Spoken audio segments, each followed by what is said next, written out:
Maliit na batang babae ang tumakbo, papunta sa istasyon ng pulis at humingi ng tulong. Ang kanyang sinabi ay nagpapatuloy sa mga opisyal na tumawag sa siyam na isa-isa na may luha sa mata. Bago natin simulan ang kwento, mag-iwan ng komento sa ibaba at sabihin kung saan ka nanonood. Enjoy sa kwento. Ang liwanag ng umaga ay dumadaloy sa mga blinds ng Oakfield Police Station. Nagtatapon ng mahahabang hugis parihaba sa mesa ni Margaret Maggie Doyle. 30 taon sa serbisyo ang nagturo sa kanya na pahalagahan ang mga tahimik na sandali tulad nito. Hinaplos niya ang mga papeles para sa kanyang pagre-retiro. 3 shift na lang bago ito maging opisyal. Binuksan niya ang kanyang locker at maingat na inalis ang nakapaskil na larawan ng kanyang yumaong asawa, si Michael, suot ang kanyang uniforme bilang bumbero. Ang kanyang ngiti ay patuloy na nagpapainit sa puso ni Maggie kahit na matagal na silang naghiwalay. "Halos tapos na, Mike," bulong niya. "Pagkatapos, baka magpunta na rin ako sa baybayin na lagi nating pinag-usapan." Ang istasyon ay puno ng karaniwang ingay ng umaga. Tumutunog ang mga telepono, nagkakatuwaan ang mga opisyal habang umiinom ng kape, at kumakalansing ang mga keyboard ng computer. Dumaan si batang opisyal Jenkins na may magiliw na pag-iling ng ulo. "Bilangin na lang ang mga araw, Sergeant Doyle." Ngumiti si Maggie sa sarili. Sinusubukang maging tahimik hanggang Biyernes. Habang isinasara niya ang locker, biglang bumigkas ang radyo sa front desk. Isa na namang araw, isa na namang serye ng maliliit na problema sa bayan bago niya tuluyang maibitin ang kanyang badge. Bahagi niya ay mamimiss ito. Ang pakiramdam ng layunin, ng komunidad, ng paggawa ng kaibahan. Pero 30 taon ay sapat na. Oras na para magpahinga. Pumailan lang ang pinto ng istasyon, dala ang malamig na simoy ng hangin ng taglagas. Halos hindi ito napansin ni Maggie, abala sa pag-aayos ng mesa na kanyang iiwan na. Ngunit nang bumagsak ang kakaibang katahimikan sa buong silid, tiningnan niya ang pinto. Isang maliit na batang babae ang nakatayo roon, hindi hihigit sa 7 taon. Magulo ang kanyang blonde na buhok. Gusot ang damit, parang kakagising lang. Ngunit ang kanyang mga mata ang talagang kumapit sa atensyon ni Maggie.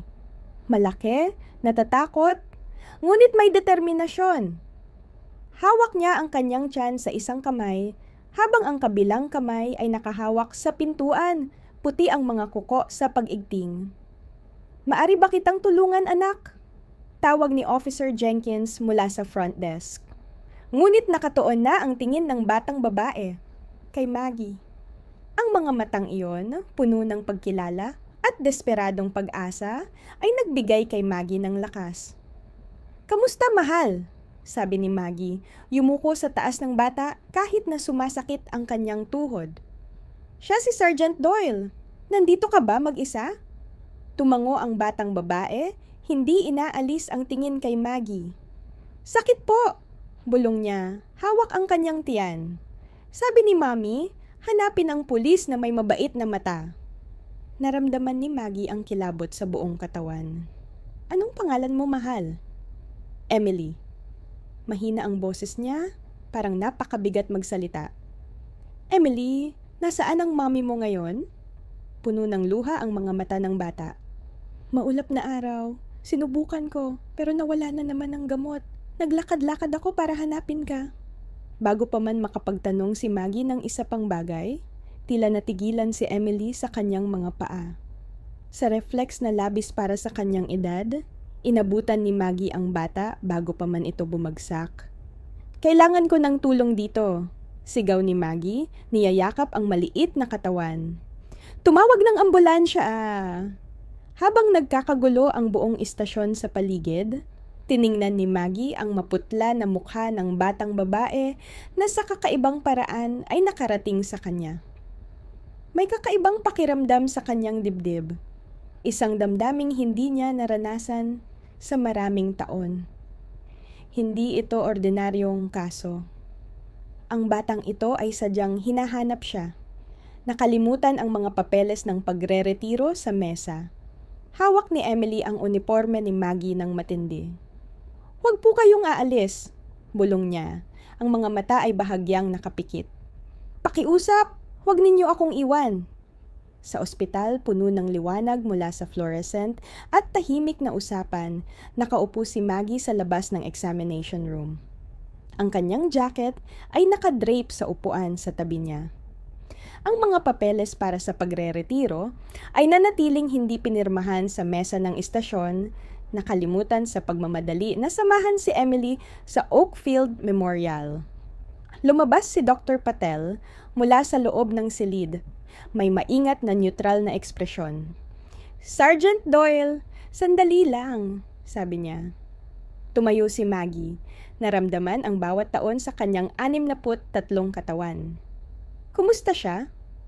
"Matatag si Emily, pero may pinoproblema ako. Malnourished siya at may senyales ng matagal na sakit mula sa hindi nagamot na hernia. Hindi agarang banta sa buhay, pero matagal na itong nagpapahirap sa kanya." Nakatutok si Maggie. "Nakausap na ba niya ang kanyang ina?" "Bahagya lang. Sinasabi niya ang maulap na araw at magandang araw. Sa medikal na pananaw, parang may iniilarawan siyang taong may mental illness episodes." Nag-atubili si Dr. Patel. Walang ebidensya ng pisikal na pananakit, pero ang kapabayaan sa kanyang kalusugan ay nakababahala. Tumango si Maggie. "Naabisuhan na ba ang social services?" "Opo, pero abala gaya ng dati. Hindi makakarating ang caseworker hanggang bukas ng umaga." Tumunog ang pager ni Dr. Patel. "Kailangan ko na itong sagutin. Tinanong ka ni Emily, ha?" Pumasok si Maggie sa examination room at nakita si Emily na tila napakaliit sa kama ng ospital. Maayos na ang buhok niya at may hawak na teddy bear. Ang tanawin ay nagpaalala kay Maggie ng isa pang ospital. Maraming taon na ang nakalipas nang naghirap ang kanyang anak na si Sarah matapos manganak. "Nanatili ka," sabi ni Emily. "Mas malakas na boses kaysa dati." Umupo si Maggie sa tabi ng kama. "Siyempre, nanatili ako. Pinangako ko, hindi ba?" Pinagmasdan ni Emily ang mukha ni Maggie ng may kakaibang tindi. "Karamihan sa mga matatanda, hindi tinutupad ang pangako kapag mahirap." "Hindi ako karamihan sa mga matatanda," sagot ni Maggie, na may hapdi sa puso sa tinig ng bata. "Emily, maari mo bang sabihin kung saan ka nakatira? Kailangan nating hanapin ang mommy mo." Hawak ni Emily nang mas mahigpit ang teddy bear. Ang dilaw na bahay na may mga bulaklak sa mailbox. Pininta ito ni mommy sa magandang araw. "Alam mo ba ang pangalan ng kalye?" Umiling si Emily. "Malapit sa malaking puno na mukhang halimaw tuwing gabi. At may tindahan rin si Ginoo Wilson na pwede kaming bayaran mamaya kapag sobrang mahal ng gamot ni mommy." Huminto sa pintuan ang isang nurse na dumaraan. "Tinutukoy mo ba ang Willow Street? May lumang oak sa kanto na akala ng lahat ng bata ay nakakatakot? At ang Wilson's Market ang tanging tindahan na nagpatabpa rin para sa mga tao." Lumingon si Maggie, si Nurse Ella Chen. Pumasok ang nurse sa loob ng silid. "Nagmula ako sa lugar na yon, bago lumipat sa kabilang bayan. Medyo bumagsak na ang paligid, pero may mabubuting tao pa rin na naninirahan doon. Makikilala mo ba ang dilaw na bahay na may pininturang bulaklak sa mailbox?" Namutla si Nurse Chen sa pagkilala. "Iyon ang bahay ng Mitchell, si Catherine Mitchell at ang anak niya. Nakita ko sila sa merkado ilang beses." Tumaas ang ulo ni Emily. "Kilalang mo si mami ko?" "Opo, nakilala ko siya," mahinang sabi ni Nurse Chen. "Palagi niyang sinisigurong may prutas ka, kahit na halata niyang kakaunti lang ang kaya niyang bilhin." Naramdaman ni Maggie na unti-unting nagkakabit ang mga piraso ng palaisipan. "Emily, apelyido mo ba ay Mitchell?" Tumango ang maliit na bata. "Kailangan nating hanapin si Catherine," sabi ni Maggie kay Nurse Chen. Sabi ni Emily, Maulap daw ang araw na ngayon.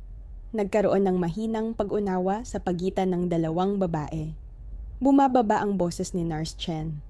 May mga tsismis tungkol sa kalusugan ni Catherine. Wala pang kumpirmado, pero sapat para mag-alala. Tungkol sa isang babae na nag-iisa kasama ang anak, dagdag ni Maggie. Naputol sila ng maliit na boses ni Emily. Talagang nagsisikap si Mommy. Iniwan niya sa akin ang mga sulat kapag hindi siya makalabas ng kama. Itinuturo niya sa akin ang mga bagay sa magagandang araw. Nanginig ang kanyang ibabang labi. Hindi niya kasalanan na nawala na naman ang gamot. Maingat na hinawakan ni Maggie ang kamay ni Emily. Walang sino mang sinisisi ang mommy mo, anak. Gusto lang namin kayong matulungan niyo pareho. Habang umalis si Nurse Chen upang silipin ang ibang pasyente, kinuha ni Maggie ang telepono upang tawagan ang istasyon. Agad na sumagot si Officer Jenkins. May balita na ba tungkol sa ating maliit na bisita? Ang pangalan niya ay Emily Mitchell, nakatira sa dilaw na bahay sa Willow Street. Kailangan nating suriin kung nandoon ang mommy niya. On it, Sergeant! Isinara ni Maggie ang telepono at nakita si Emily na nakatitig sa kanya. Dadalin mo ba ako palayo kay mommy? Napakabigat ng tanong na may tahimik na pagtanggap sa sitwasyon na pumukaw sa puso ni Maggie. Hindi yon ang gusto ko, sagot niya ng tapat. Gusto kong tulungan kayong dalawa. Napuno ng luha ang mga mata ni Emily. Sabi ni Daddy, dadalhin nila ako kung malalaman nila ang tungkol sa mga ulap ni Mommy. Kaya hindi kami makapunta sa doktor nang sumakit ang tiyan ko. Tumaas ang instinto ni Maggie. Emily, kasama ba ninyo dito si Daddy at ang mommy mo? Umiling ang bata. Hindi siya totoong daddy. Kaibigan lang ni mommy. Nagagalit siya kapag tinatawag ko siyang Richard. Bago pa makapagtanong si Maggie ng isa pang bagay, tumunog ang telepono niya. Sumagot si Officer Jenkins, tensyonado at nag-aalala. Sergeant, nahanap na namin ang bahay ng Mitchell. Wala si Catherine doon, pero kailangan mong makita ito. May mali sa lugar na ito. Tumingin si Maggie kay Emily, na sa wakas ay nakatulog ng labis sa pagod. Mahigpit ang pagkakahawak sa teddy bear. Anuman ang nangyayari sa pamilyang ito, malinaw na ang batang babae ay nagdadala ng pasaning napakabigat para sa kanyang murang balikat. Nandyan na ako sa loob ng 20 minuto, sabi ni Maggie habang abot sa kanyang jacket. Maghihintay na lang ang pagre-retiro ko. Matatagpuan ang Willow Street sa bahagi ng Oakfield na halos hindi isinasama sa mga tourist brochure. Dating masiglang working-class neighborhood na may maayos na mga bahay at bakuran. Unti-unting bumagsak ito dahil sa kahirapan. Kaya't karaniwan na ang punit-punit na pintura at luluhod na porch. Huminto ang police cruiser ni Maggie sa maliit na dilaw na bahay sa dulo ng kalsada. Kahit luma, may pakiramdam pa rin ng dignidad. Masayahin ang hanay ng mga plastic pinwheel sa basag na walkway. Umiikot sa hapon na simoy ng hangin. Tulad ng sinabi ni Emily, pininturahan ng kamay ang mailbox na may maliwanag at simpleng bulaklak. Naghintay si Officer Jenkins sa porch. Hindi nakita ng mga kapitbahay si Catherine mula kahapon ng umaga. Nagsagawa ako ng welfare check sa bintana bago tukuyin ang probable cause para pumasok. Paliwanag niya sa abalang hitsura. Hindi ito ang inaasahan ko. Kailangan mo ring makita. Paalalang sabi ni Maggie. Binuksan ang pinto at hindi kaguluhan ang sumalubong kay Maggie, kundi isang bahay na may halatang desperadong kaayusan. Minimalist ang living room. Threadbare na sofa, maliit na mesa, at bookshelf na puno ng mga libro ng bata ayon sa kulay. Ang guhit ng bata ay maingat na naka-framework sa pader, nakasulat, unang araw sa paaralan ni Emily. Dito sa kusina, gabay ni Jenkins. Mas malinaw ang kwento sa kusina. Mga sticky note ay maayos na nakasulat sa refrigerator. Lunes, tanghalian ni Emily. PB sandwich. Wala ng jelly. Tawagan si Dr. Wilson tungkol sa payment plan. Magandang araw. Ihanda ang paboritong pagkain ni Emily. Maulap na araw. Alam ni Emily kung saan emergency food. Sa halos walang laman na refrigerator, may maliit na plastic container na may macaroni and cheese at nakasulat, "Para sa aking sunshine, kainin mo lahat nito." Nakaayos ang mga bills sa mesa, bawat isa may handwritten na tala. Pay first, pay if possible, apologize, explain next month. Sa pinakaitaas ng pay first stack, resibo ng reseta ng gamot ni Emily na paulit-ulit na underlined. Sa malapit na notebook, makikita ang maingat na kalkulasyon. Laging mas mababa ang kita kaysa sa gastos. Hair appointment na cross out at pinalitan ng home haircut. Bagong sapatos para kay Emily na bawasan sa pag-aayos ng kanyang lumang sapatos. At sa huli, nakakabagabag. Gamot ko na may question mark sa tabi. "Sabi mo may mental health issues si Catherine?" Tahimik na tanong ni Jenkins. Tumango si Maggie, mahigpit ang dibdib. Ayon kay Emily, iyon ang paliwanag. Dinala siya ni Jenkins sa silid tulugan kung saan may wall calendar na may kulay. Berde para sa magandang araw, dilaw para sa okay lang, asul para sa maulap. Ang kasalukuyang buwan ay nagpapakita ng paglala, madalas ang asul na tuldok, at ang huling 3 araw ay nakabilog na pula na may nakasulat na emergency. Sa salamin, isa pang guhit ng bata. 2 stick figure, isa malaki, isa maliit. Hawak ang kamay ng police officer sa ibaba. The nice police lady from the park. Nabanggit ni Emily na hanapin ang pulis na may mabait na mata. Bulong ni Maggie. Baka nakita niya ako dati. Sa master bedroom, may iba pang ebidensya ng pakikibaka ni Catherine. Bukas ang journal sa bedside table, sulat kamay na paminsang steady, paminsang erratic. Magandang araw na ngayon. Tumawa si Emily sa breakfast. Ang pancake faces ay nagustuhan. Na-check ang homework. Proud sa kung paano niya hinaharap ang lahat. Karapat dapat siyang mas mabuting buhay. Sunod na entry. Ulap na naman. Ramdam ko na. Iniwan ang pagkain sa abot kamay. Uminom ng extra medication. Sabi ni Richard, silipin kami bukas. At ang huling entry 3 araw na ang nakalipas. Naubos na naman ang gamot. Sabi ni Richard, tinanggihan ng insurance ang refill. Hindi na ako naniniwala sa kanya. Mas lalong lumalala ang sakit ni Emily. Hindi ko na alam kung paano siya matutulungan. Takot na sila ang kunin ako kung makita nila ako ng ganito. Kailangan ko ng tulong bago tuluyang makuha ng ulap. Sa silid tulugan ni Emily, kitang-kita ang kaibahan. Sa kabila ng kakulangan, ginawa ni Catherine ang paraiso para sa anak niya. Pininturahan ng masayang kulay ang second-hand na muebles. Puno ng libro ang maliit na estante. Maayos na hanay ng stuffed animals sa kama. Sa mesa ni Emily, nakalatag ang assignment na My Hero. May crayon drawing ng babae na may blonde na buhok. Ang mommy ko ang hero ko dahil nilalaban niya ang ulap para sa akin. Nakasulat sa inosenteng sulat kamay. Kahit pagod siya, tinitiyak niya na may pagkain ako. Itinuturo niya sa akin ang mga bagay sa magandang araw para maalala ko sa maulap na araw. Sinasabi niya na magka-team kami magpakailanman. Namumuo ang luha sa mga mata ni Maggie habang maingat niyang kinukunan ng litrato ang lahat bilang ebidensya. Hindi ebidensya ng kapabayaan, kundi ebidensya ng desperadong pakikibaka ng isang ina upang alagaan ang anak sa kabila ng napakalaking hamon. Sergeant, tawag ni Jenkins mula sa kusina. Kailangan mong makita to. Itinuro niya ang maliit na mesa sa sulok kung saan nakahandusay ang isang bote ng gamot na reseta. Ubos na. Katabi nito ay isang papel na may nanginginig na sulat kamay. Emily, kapag masyado nang malala ang mga ulap, hanapin mo ang pulis na babae, yung may mabait na mata. Siya ang tumulong sa batang lalaki sa park. Sabihin mo sa kanya na naliligaw si mommy pero sinusubukang umuwi. Mahal kita, sunshine. Tumunog ang telepono ni Maggie, pumutol sa bigat ng katahimikan. Si Nurse Chen ang nasa kabilang linya. Sergeant Doyle?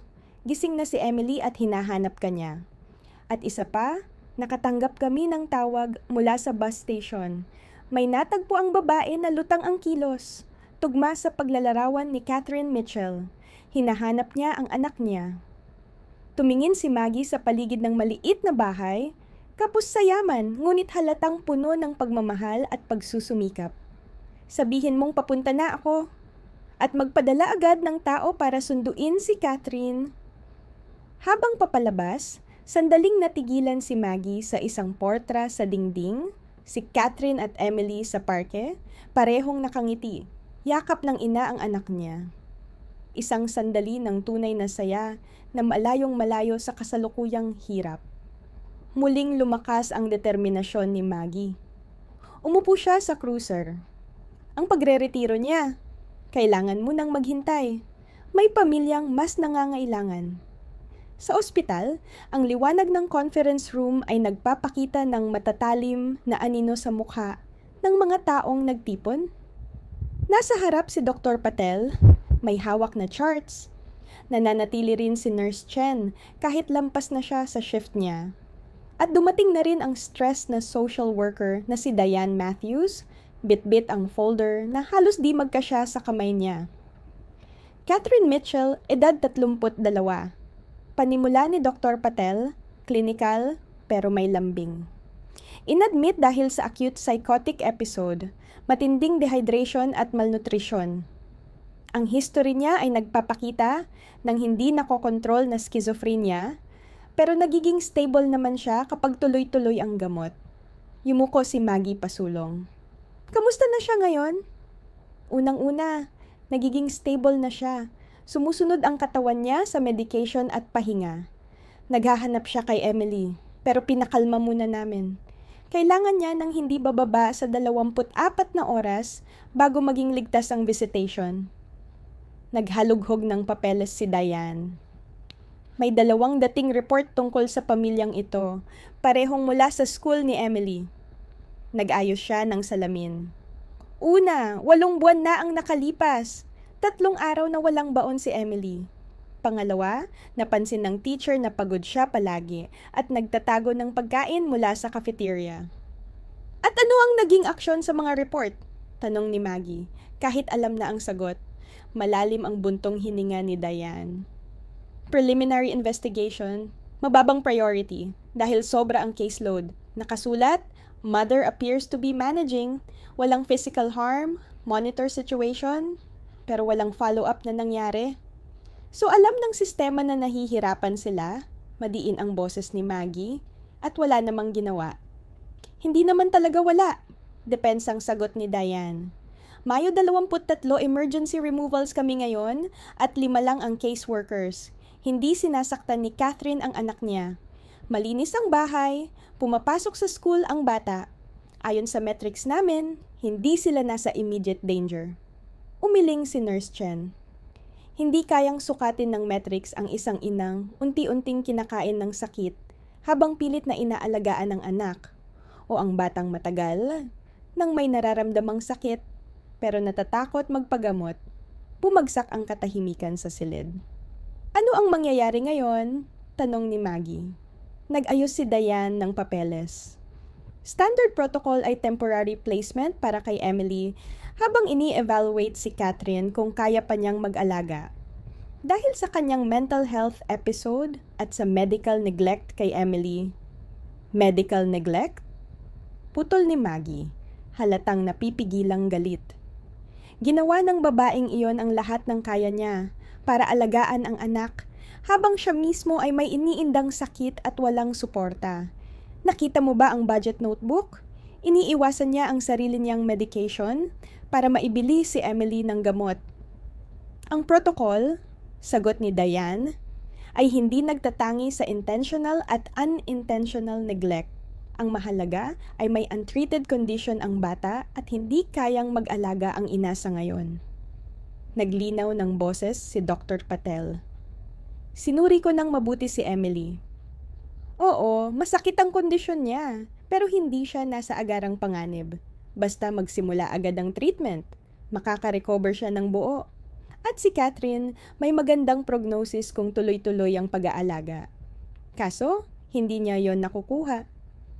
Tumingin si Diane sa relo. Kailangan kong ma-place si Emily ngayong gabi. Puno lahat ng emergency foster homes kaya malamang sa children's center muna siya hanggang, hindi! Lumabas ang salita ng mas malakas kaysa sa inaasahan ni Maggie.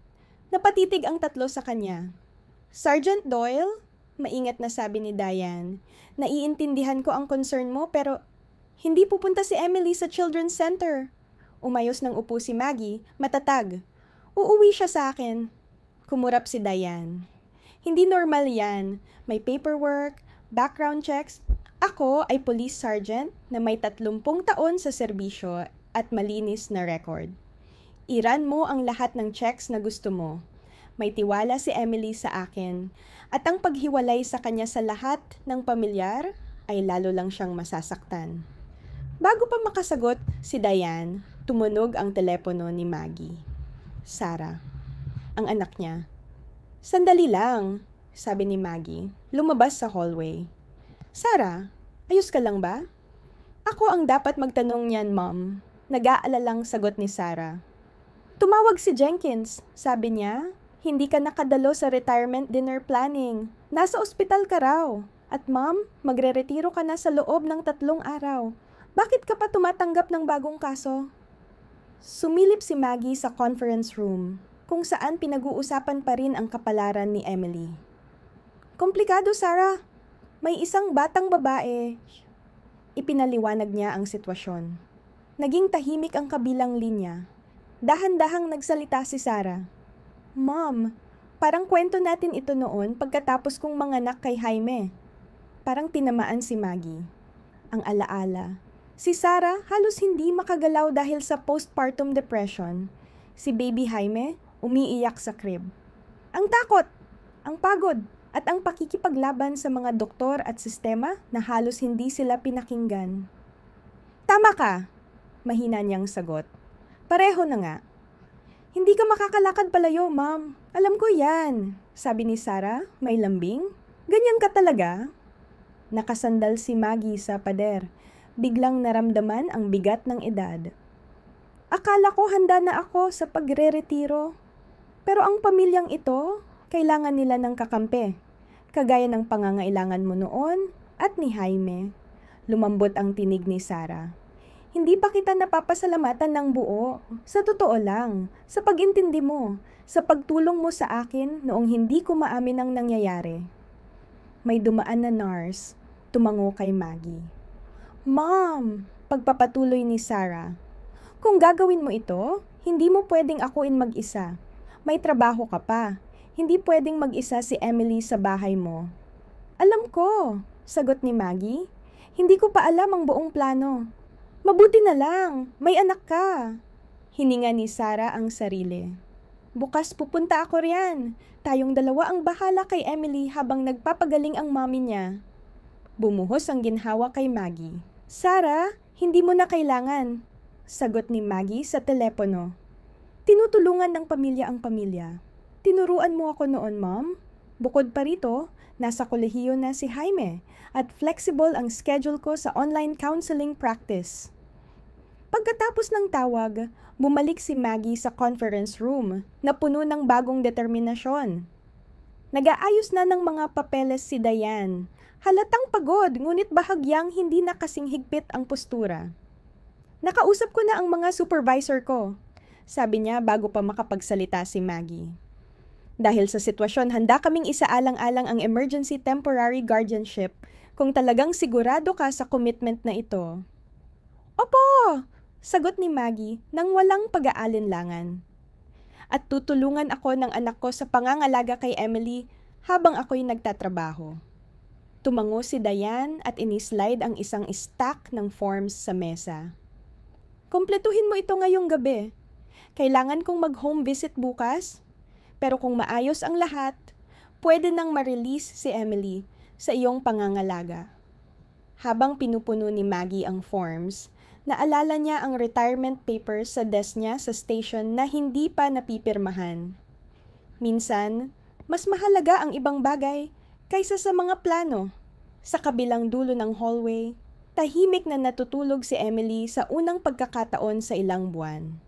Hindi niya alam na ang tapang niyang hanapin ang pulis na may mabait na mata ay nagpasimula ng pagbabago, na magbabago hindi lang sa kanyang buhay, kundi sa buhay ng lahat ng naantig niya.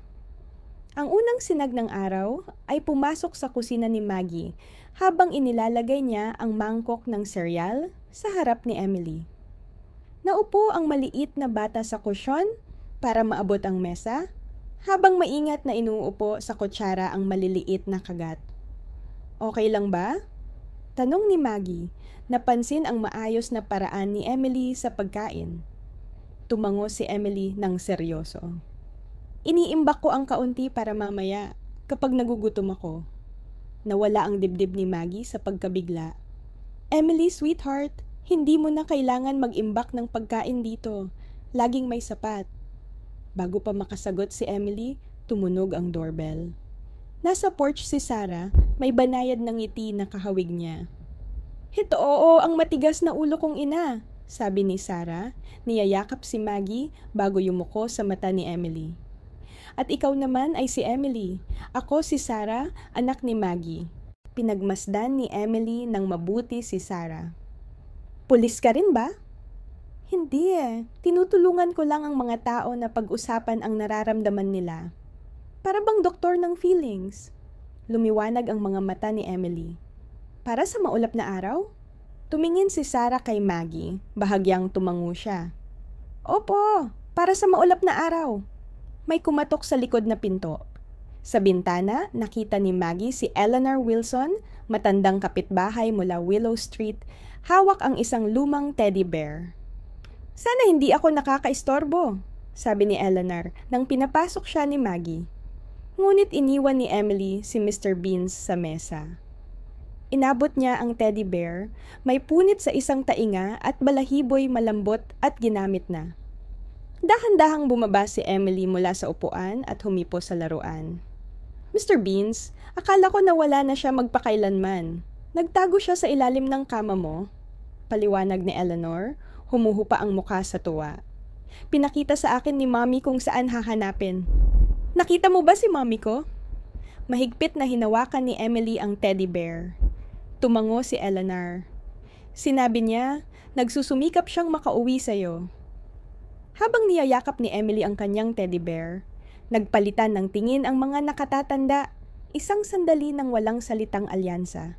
3 henerasyon ng kababaihan, nagkaisa sa isang layunin, protektahan ang bata sa sirang sistema. "Mrs. Wilson," mahinang sabi ni Maggie, "kailangan namin ng tulong niyo." Ang Oakfield Police Station ay abala sa umaga habang dumating si Maggie na may Manila folder sa ilalim ng braso. Itinaas ni Chief Morrison ang kilay. "Akala ko ba? Nag-iipon ka na ng gamit mo, Doyle? Friday na ang retirement, tandaan mo." Ipinahiga ni Maggie ang folder sa desk niya. "Kailangan kong ipagpaliban muna, Bill. Sandali lang." Humiga ang chief sa upuan, pinagmasdan ang mukha ni Maggie. "Tungkol ito sa kaso ng Mitchell?" Ipinaliwanag ni Jenkins. "Inalok mo ang temporary custody ng bata. Kailangan may kumilos. Plano ng sistema na dalhin siya sa Children's Center habang nagpapagaling ang mommy niya." Binuksan ng chief ang folder at binasa ang mga dokumento. Sparse medical history ni Catherine Mitchell School, records ni Emily, isang nakakabahalang tuklas. Background check kay Richard Mercer, boyfriend ni Catherine. Maraming reklamo laban sa kanya sa mga karatig lalawigan, karamihan mula sa mahihinang kababaihan. Ngunit walang napatunayan. Palaging umatras ang mga nagrereklamo. "At sa tingin mo, konektado siya sa pagkawala ng gamot ni Mommy?" Bago makasagot si Maggie, lumitaw si Officer Jenkins sa pintuan. "Pasensya na sa abala, pero may naghihintay. Ipinilit niyang makita ka, Sergeant. Richard Mercer ang pangalan niya." Naka-expensive watch, ngunit casual ang damit ng lalaki. Pinilit ang ngiti. "Officer, salamat sa oras. Nag-aalala ko kay Katie at sa maliit na si Emily." "Sergeant Doyle," malamig na pagtama ni Maggie. Ano eksakto ang connection mo sa Mitchells? Parang pamilya. Halos 1 taon na akong tumutulong kay Katie sa kanyang kondisyon. Mahinang sabi niya. Kaya sayang ang episode niya. Nasa labas ako noon. Kung nandito sana ako, maiiwasan ko sana ang sitwasyong ito. Kasama ang untreated condition ni Emily. Bahagyang kumupas ang nangiti ni Richard. Minsan nagkakamali si Katie kapag hindi siya maayos. Sinisikap kong makuha sa kanya ang tamang tulong.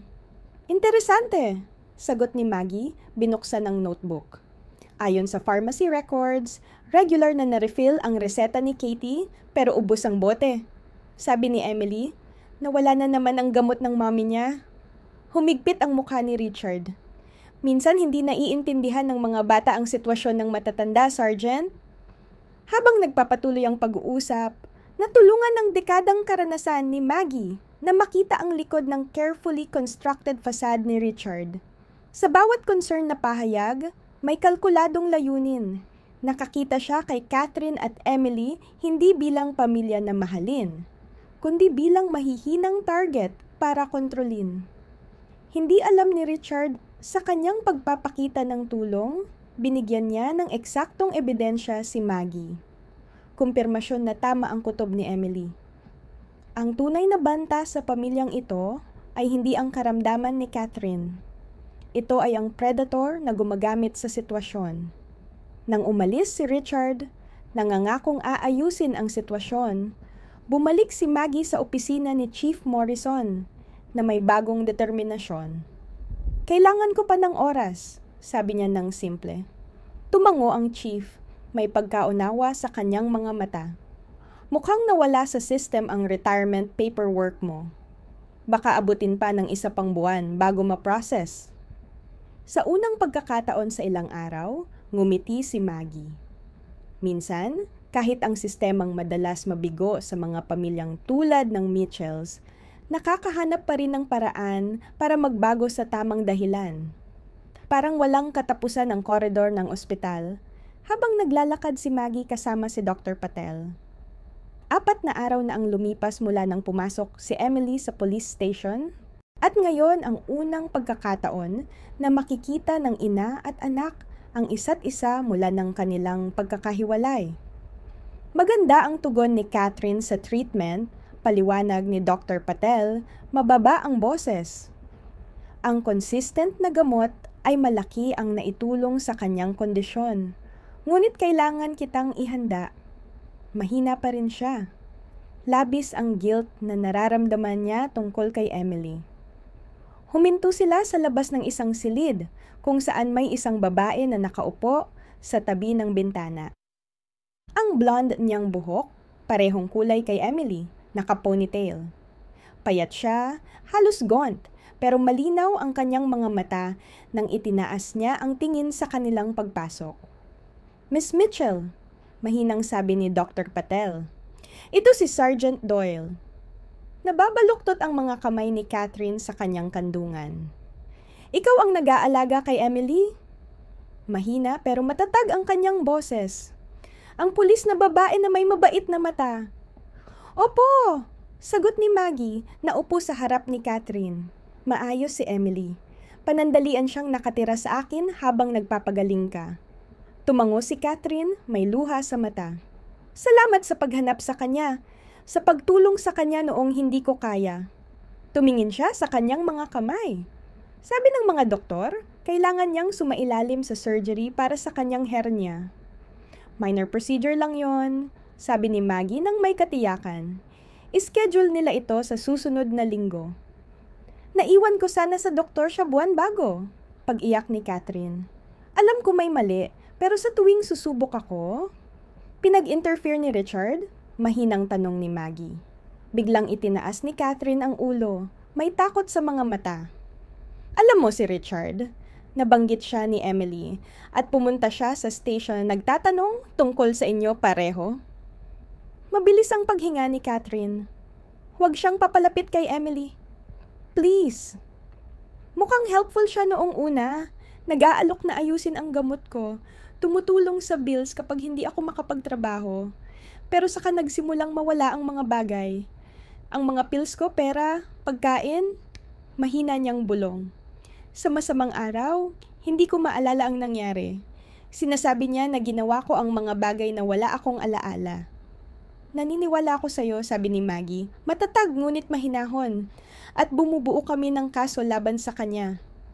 Huminga si Catherine ng maluwag. Takot ako na walang maniniwala sa akin. Kaya hindi ako humingi ng tulong. Sabi niya, kukunin nila si Emily kung aaminin ko na nahihirapan ako. Si Dr. Patel, na tahimik na nanonood, ay nagsalita. Si Catherine ay nagjo-journal bilang bahagi ng therapy. Sa kanyang pahintulot, sa tingin ko dapat mo itong makita. Iniabot niya kay Maggie ang isang notebook, bukas sa pahina na may pamagat na Things I Want Emily to Know. Pasensya na at hindi kita mas naalagaan ng mabuti. Pasensya na kung minsan nawawala ako dahil sa mga ulap. Pasensya na kung hindi sapat ang pagkain, init o gamot. Pero hindi ako nagsisisi sa bawat araw na ipinaglaban kita. Hindi ako nagsisisi sa pagtuturo sa iyo na maging matapang at hindi ako magsisisi sa pagmamahal ko sa iyo, higit sa lahat sa mundo. Nakahigpit ang lalamunan ni Maggie habang ibinabalik ang journal. Kilala ni Emily si Catherine. Sinabi niya sa akin na hero mo siya dahil lumalaban ka sa mga ulap para sa kanya.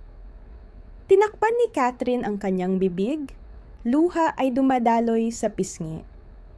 Pwede ko na ba siyang makita, please? Kaya narito ako, sagot ni Maggie na may nangiti. Naghihintay siya sa kabilang hall. Pagpasok ni Emily sa silid ilang minuto ang nakalipas. Natigilan siya.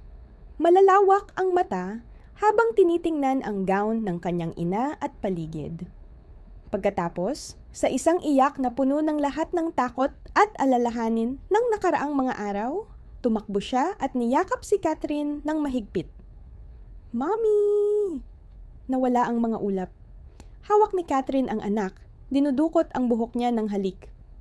Opo, sunshine, tinulungan ako ng mga doktor para panatilihing lumayo ang mga ito. Habang nagkakaisa ang ina at anak, nakatayo si Maggie sa pintuan, pinapanood ang tagpo na may halo-halong emosyon. Ito ay isang magandang sandali, ngunit simula pa lamang ng mahabang paglalakbay. Ang sistemang nabigo sa pamilyang ito ay kailangan pa ring man-navigate. Si Richard ay nananatiling banta at ang mga pinagmulan ng kahirapan, kakulangan sa mental health care at social isolation ay hindi malulutas ng isang mapagmahal na police sergeant lamang. Ngunit sa pagtingin kay Emily, tunay na masaya sa unang pagkakataon mula nang makilala ni Maggie. Alam niya na karapat-dapat itong labanan, kahit kailangan niyang ipagpaliban ang retirement ng walang hanggan. Lumapit si Dr. Patel sa pintuan. Alam mo, mahinang sabi niya, sa lahat ng taon ng aking practice, nakakita ako ng masyadong maraming kaso kung saan permanente ng pinaghiwalay ang pamilya dahil sa sistemang tinitingnan ang karamdaman ng ina bilang krimen, imbes na kondisyon medikal. Tumango si Maggie. Hindi sa pagkakataong ito, mananatili ang pamilyang ito na magkakasama. Sa labas ng bintana, nagtitipon ang mga ulap ng bagyo. Ngunit sa loob ng maliit na silid ospital, isang sinag ng pag-asa ang lumabas. Sa conference room ng Department of Family Services, sterile at impersonal ang paligid. Naupo si Maggie sa tabi ni Sarah, parehong nakasuot ng professional attire. Sa kabilang panig, nag-aayos ng papeles si Diane Matthews habang ang supervisor niya, Director Warren, ay nagbubusisi sa file ni Catherine Mitchell na may nakabaling na kasimangot. Habang pinahahalagahan namin ang iyong temporary intervention, Sergeant Doyle, wika ni Director Warren nang hindi tumitingin. Kailangan ng departamento na sundin ang protocol. Dapat ma-place si Emily Mitchell sa certified foster home habang nagpapagaling ang ina. Lumapit si Maggie. Maganda ang tugon ni Miss Mitchell sa treatment. Tinatayang magiging handa siya para sa outpatient therapy sa loob ng 2 linggo. At pagkatapos noon, inalis ni Director Warren ang kanyang salamin. Isang single mother na may mental illness, walang stable na kita, bumabalik sa substandard na bahay kasama ang bata na medically neglected. Hindi ito optimal situation. Nagsalita si Sarah. Malinaw ang training bilang counselor. Director Warren, lisensyadong mental health counselor ako. Masusing ni-review ang kaso ni Catherine. Sa tamang suporta at pamamahala ng gamot, walang dahilan para hindi siya maging mahusay na magulang.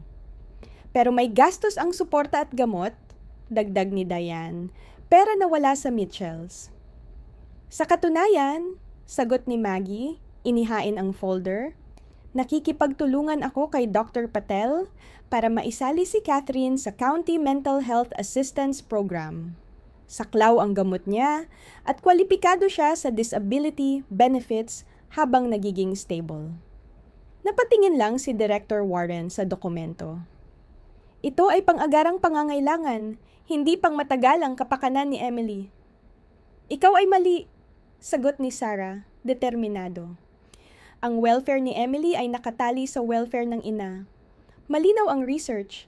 Mas maganda ang kalagayan ng bata kasama ang biological parent na may tamang suporta kaysa kahit sa pinakamagandang foster home kung kaya ng magulang. May kumatok sa pinto. Pumasok si Eleanor Wilson, bahagyang nakasandal sa kanyang cane, ngunit taas noo. Mrs. Wilson, gulat na bati ni Maggie. Hindi ko inaasahan ang pagdating mo ngayon. Alam ko, anak, sagot ni Eleanor. Ngunit kailangan marinig ng direktor bago siya magdesisyon. Lumapit si Eleanor sa mesa nang may dignidad sa kabila ng edad. 3 taon na akong kapitbahay ng Mitchells. Nakita ko kung paano nakikipaglaban si Catherine sa kanyang sakit bawat araw para alagaan ang bata sa kanyang magagandang araw. Isa siyang kahangahangang ina. Nagbabasa kay Emily, nagtuturo ng paghahalaman sa community plot, tinitiyak na nagagawa niya ang homework. Nag-alis ng ginhawa si Director Warren, hindi komportable. At sa kanyang masamang araw, mayroon siyang karunungan para gumawa ng sistema upang protektahan si Emily.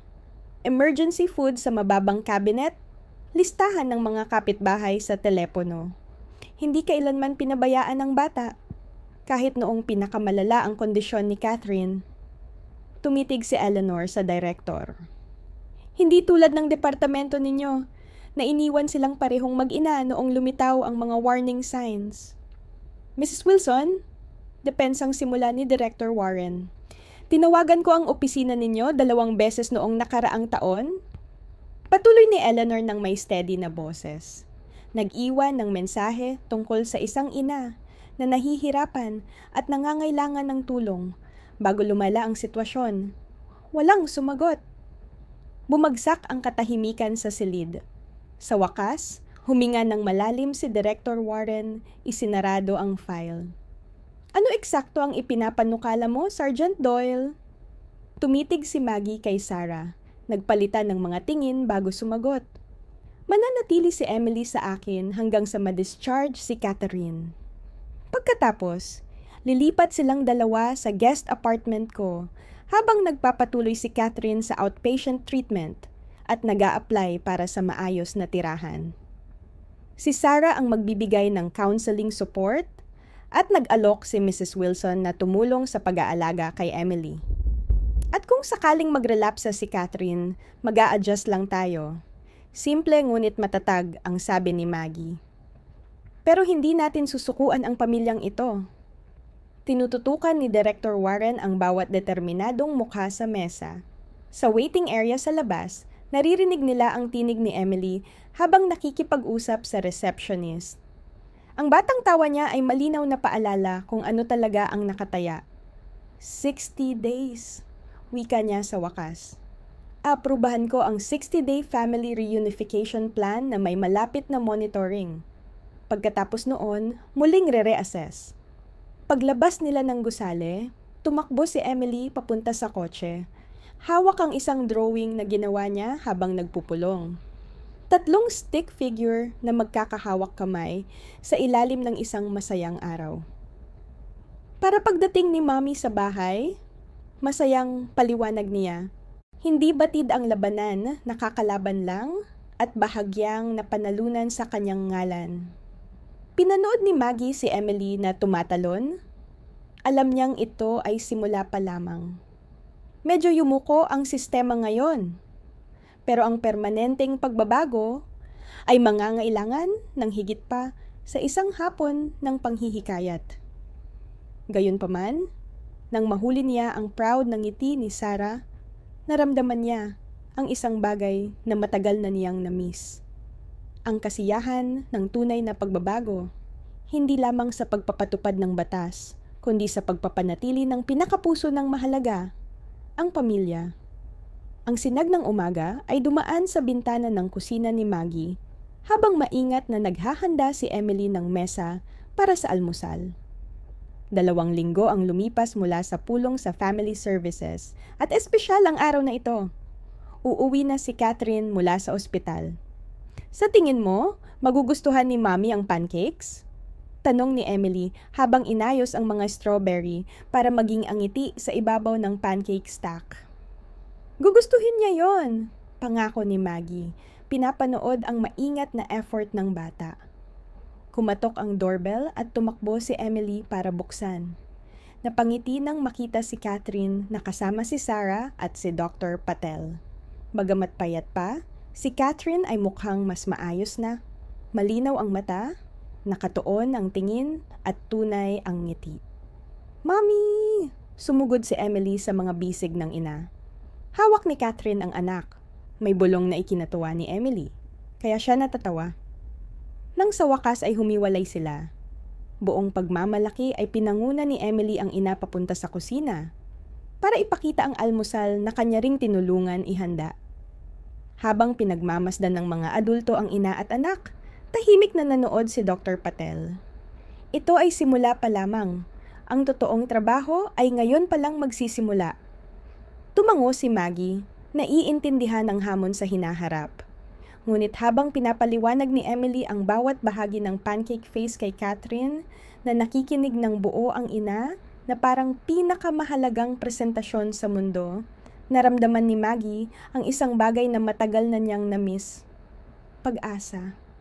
Mahaba at mahirap ang magiging paglalakbay. Pero na ngayon, sa sandaling ito ng simpleng kagalakan, ang mga basag na piraso ay unti-unting nabubuo sa isang bago at magandang anyo. Hindi pa nakakita ng ganitong attendance ang Oakfield Town Council meeting. Puno ang maliit na chamber, umaapaw hanggang sa hallway. Sa sentro, isang malaking display board na may label na Willow Creek Revitalization Project. Nagpapakita ng glossy renderings ng modernong apartments at boutique shops na papalit sa kasalukuyang komunidad. Naupo si Maggie kasama si Catherine at Eleanor sa third row. Pinapakinggan si Councilman Porter na masiglang naglalarawan ng proyekto. Papabago ng development na ito ang struggling area para maging vibrant na community asset, ani Porter, nagtuturo sa sleek images. Ang value ng property ay tataas, magdadala ng kinakailangang tax revenue sa bayan natin. Lumihis si Eleanor kay Maggie, bumulong. Ibig sabihin nito, aalisin nila tayong lahat sa ating mga tahanan. Nang magbukas ang floor para sa public comments, humiga ng bahagya si Eleanor. 47 taon na akong nakatira sa Willow Street, umpisa niya. Hindi perpekto ang aming komunidad, pero ito ang tahanan ng mga pamilyang hindi kayang tumira kahit saan pa sa Oakfield. Saan kami pupunta kung papalitan niyo ang aming bahay ng luxury apartments? Ngumiti ng manipis si Councilman Porter. Magkakaroon ng affordable housing options. Sa anong porsyento ng development? Tanong ni Maggie, tumayo upang sumali kay Eleanor. At sa anong definisyon ng affordable? Napangiti ng bahagya ang councilman. Sergeant Doyle, hindi ko alam na interesado ka sa proyekto. Interesado ako na hindi ma-displace ang mga pamilya. Pantay na sagot ni Maggie, kasama ang Mitchells na kasalukuyang nakatira sa apektadong area. Tumayo si Catherine sa tabi ni Maggie, halatang kinakabahan pero determinado. Ako at ang anak ko ay nakatira sa Willow Street ng 5 taon. Hindi lang ito bahay. Dito, nag-aalaga ang aming komunidad sa isa't isa. Habang mas maraming residente ang nagsalita, lumitaw ang pattern. Hindi lang tungkol sa pabahay, kundi sa sistematikong kapabayaan ng serbisyo sa komunidad na nagdulot sa blight na ginagamit ngayon bilang dahilan ng demolition. Paglabas ng meeting, maliit na crowd ang nagtipon sa paligid ni na Catherine at Eleanor. Sa unang pagkakataon, ang invisible people ng Willow Street ay natututo ng gamitin ang kanilang boses. Pinagbuklod ng determinasyon na hindi mabura mula sa kanilang bayan. Habang naglalakad papunta sa kotse, nakita ni Maggie ang pamilyar na mukha mula sa kabilang kalye. Si Richard Mercer, malalim sa pag-uusap kay Councilman Porter. Nang mapansin ang tingin niya, ngumiti si Richard bago pumasok sa luxury sedan. Gabing iyon, habang tinitingnan ni Maggie si Emily na mahimbing na natutulog sa pansamantalang kwarto, napagtanto niya na ang laban para sa kinabukasan ng pamilyang ito ay mas malaki kaysa sa una niyang inisip. Hindi lang ito tungkol sa mental health ng ina o medikal na pangangailangan ng bata. Ito ay tungkol sa isang buong komunidad na lumalaban upang mabuhay sa isang sistemang sadyang hindi pinapansin sila. Nananatiling unsigned ang retirement papers sa desk niya. Ngayoy natabunan ng maps ng Willow Street at legal documents tungkol sa tenant rights. Ang ilang tawag ng tungkulin ay dumating sa hindi inaasahang oras at palaging naniniwala si Maggie Doyle na dapat itong sagutin gaano man kamahal ang personal na sakripisyo. Isang mabagsik na summer storm ang bumalot sa Oakfield. Ulan ay bumubuhos sa bintana ng bahay ni Maggie. Tumunog ang kulog na nagpapasiklab sa mga ilaw sa loob. Nakatupi si Emily sa sofa sa living room, mahigpit na yakap ang Mr. Beans sa kanyang dibdib, malalaki ang mga mata sa bawat kidlat.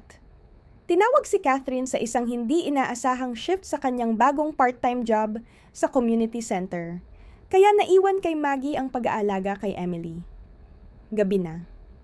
Ang simpleng gabi ng pagbabasa na magkasama ay naging isang labanan laban sa bagyo sa labas at sa takot na naidudulot nito sa maliit na batang babae. Okay lang, sweetheart, mahinahon na sabi ni Maggie habang umuupo sa tabi ni Emily.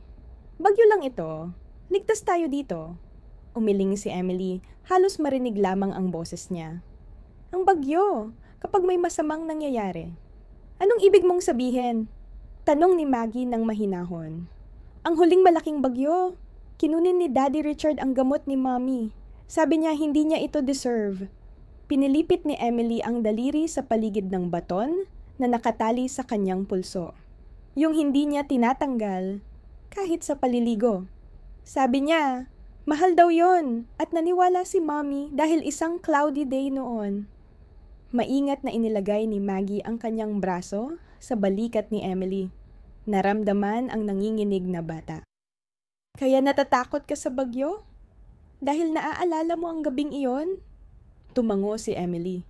Biglang tiningnan ang paligid nang mawalan ng kuryente ang bahay. Sa dim glow ng flashlight, mas maliit at mas marupok ang mukha niya. May ideya ako, wika ni Maggie. Tumayo mula sa sofa. Huwag kang aalis saglit.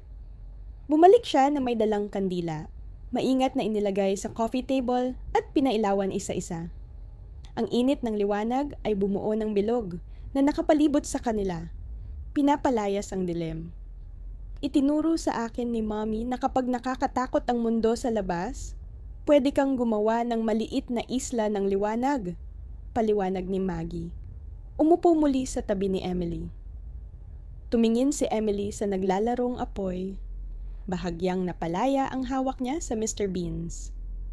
Emily, mahinahon na wika ni Maggie. Maaari mo bang ikwento sa akin ang baton mo? Yung laging suot mo? Agad na hinawakan ni Emily ang kanyang pulso. Galing ito sa espesyal na sweater ni Mommy.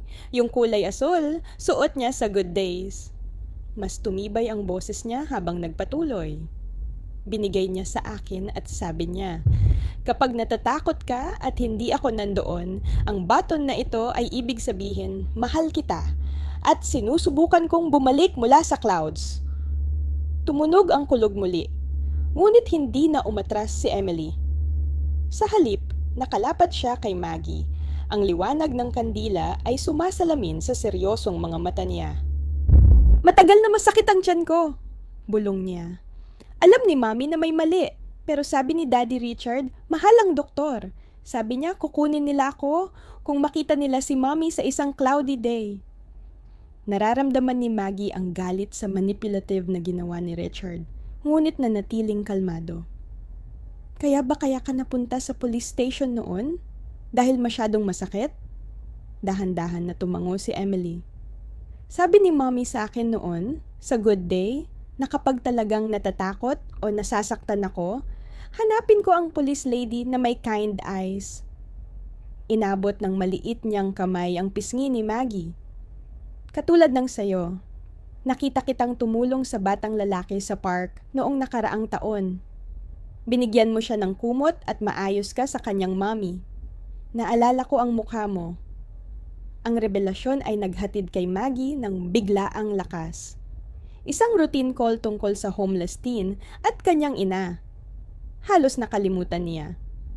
Ngunit sa batang ito, naging ilaw ng pag-asa ito na nakaimbak para sa oras na pinakakailangan niya. Habang patuloy ang bagyo sa labas, mas malaya nang ikwento ni Emily ang buhay na nabuhay sa pagitan ng pagmamahal ng ina at sakit nito, at manipulasyon ng isang controlling na lalaki.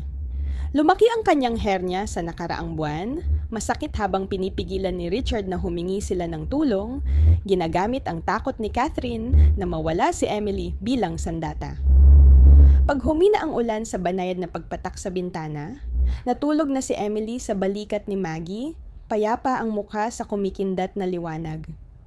Nanatiling tahimik si Maggie, hindi gustong gisingin ang bata, iniisip ang lahat ng natutunan.